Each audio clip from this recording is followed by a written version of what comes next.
बेटी। इस देश में बेटियों को कन्या कहा जाता है। उसे लक्ष्मी, सरस्वती, माँ दुर्गा के रूप में देखा जाता है और नवरात्रा के दिनों में तो साक्षात उसे घर घर में पूजा जाता है। फिर क्या हो गया कि आज वह अपने अस्तित्व की लड़ाई लड़ रही है। वह अपने जीवन की भीख मांग रही है। अरे बेटी तो हर घर की शान है, उसी से घर में रोशनी है। बेटी तो घरों को जोड़ती है।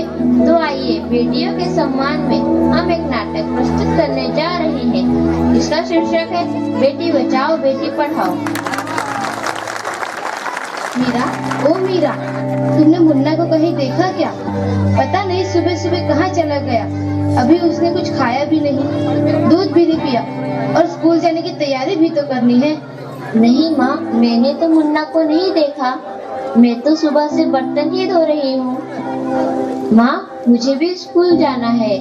मुझे पढ़ना लिखना बहुत अच्छा लगता है। मेरा भी दाखिला स्कूल में करा दो ना माँ। ए छोरी, बड़ी आई स्कूल जाने वाली, घर के काम काज अच्छे से सीख ले। आगे चलकर यही तेरे काम आने वाले। पढ़ लिख कर कौन सा तुझको कलेक्टर बनना है। जल्दी जल्दी बर्तन साफ कर। माँ जी, मीरा को भी स्कूल में दाखिला दिला दीजिए ना। उसे भी पढ़ना लिखना जरूरी है। तू चुप कर। पढ़ना लिखना ये तो केवल लड़कों का काम है। उन्हें आगे चलकर घर गृहस्थी की जिम्मेदारी जो संभालनी होती है।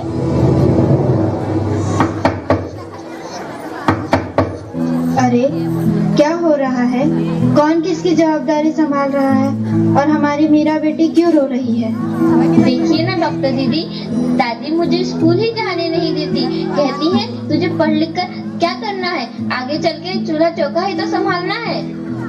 अरे यह तो बहुत गलत बात है माँ जी। क्या आपको नहीं लगता कि हम बेटियां भी पढ़ लिख कर आगे बढ़े? आज समाज बहुत आगे बढ़ गया है माँ जी। आप किस दुनिया की बात कर रही हैं? हम 21वीं सदी में जी रहे हैं। मैं आज ही टीचर दीदी से बात कर मीरा का दाखिला स्कूल में कराती हूँ। और हाँ, मैं तो यहाँ इसीलिए आई थी कि मुन्ना को पोलियो ड्रॉप दिया कि नहीं। जगह जगह इसके कैंप लगे हैं। अच्छा हुआ बहन जी आप आ गए। अब मुन्ना को पोलियो ड्रॉप भी दे देंगे और मैं इसे स्कूल भी पहुंचा दूंगी। अच्छा मीरा, अब तुम रोना नहीं। तुम जरूर स्कूल जाओगी और एक दिन पढ़ लिख कर मेरी तरह बहुत अच्छी डॉक्टर बनोगी। ठीक है बेटा?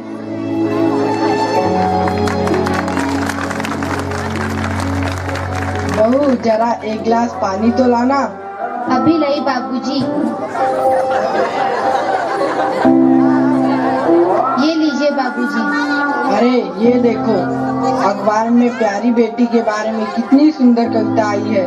आओ मैं तुम्हें यह कविता पढ़कर सुनाता हूँ। कहती बेटी बाह पसार, मुझे चाहिए प्यार दुलार। बेटी की अनदेखी क्यों करता है निष्ठुर संसार।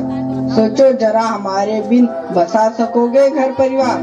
गर्भ से लेकर यौवन तक मुझ पर लटक रही तलवार। मेरी व्यथा वेदना का अब हो स्थायी उपचार। जब माई जग में न होगी तो तुम जन्म किससे पाओगे। जब बहन न होगी घर आंगन में तो किससे रूठोगे, किसे मनाओगे। जब दादी नानी न होगी तो तुम्हें कहानी कौन सुनाएगा। जब कोई स्वप्न सुंदरी ही न होगी तो तुम किससे ब्याह रचाओगे। जब घर में बेटी ही न होगी तो तुम किस पर लाड लुटाओगे।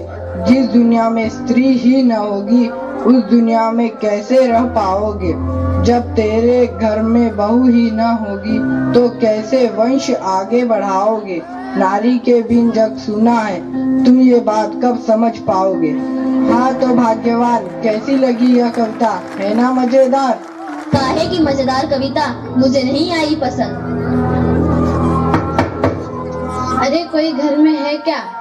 आइए आइए टीचर दीदी, हम आप ही का इंतजार कर रहे थे। हाँ जरा मैं कुछ दिनों के लिए बाहर चली गई, इसलिए यहाँ नहीं आ पाई। डॉक्टर बहन जी कह रही थी आपने मीरा का अभी तक दाखिला नहीं कराया। ये तो बहुत होनहार छात्रा है, हमेशा अच्छे अंक लेकर उत्तीर्ण होती है।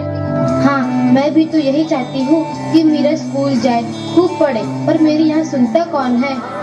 हाँ हाँ, खूब पढ़ाओ लड़की को और बाहर भेजो। जब कुछ गलत सलत हो जाएगा ना तो मुंह छुपाने की भी जगह नहीं मिलेगी। अरे माँ जी, आप कहाँ की बात कहाँ लेकर बैठ गए। मीरा को 10वीं तक तो पढ़ाई पूरी कर लेने दीजिए, आगे की पढ़ाई के बारे में बाद में सोचेंगे। हाँ टीचर दीदी, हम मीरा को अवश्य स्कूल भेजेंगे। मैं उसे मेरे जैसा अनपढ़ नहीं रहने दूंगी, उसे खूब पढ़ाऊंगी। कल मीरा को तैयार रखना, मैं उसे लेने आऊंगी। क्यों दादाजी, सही कहा ना मैंने? हाँ हाँ बेटा, बिल्कुल सही कहा। मैं तो कब से कह रहा हूँ कि मीरा को भी स्कूल जाने दो। प्रणाम दादाजी। प्रणाम बेटा।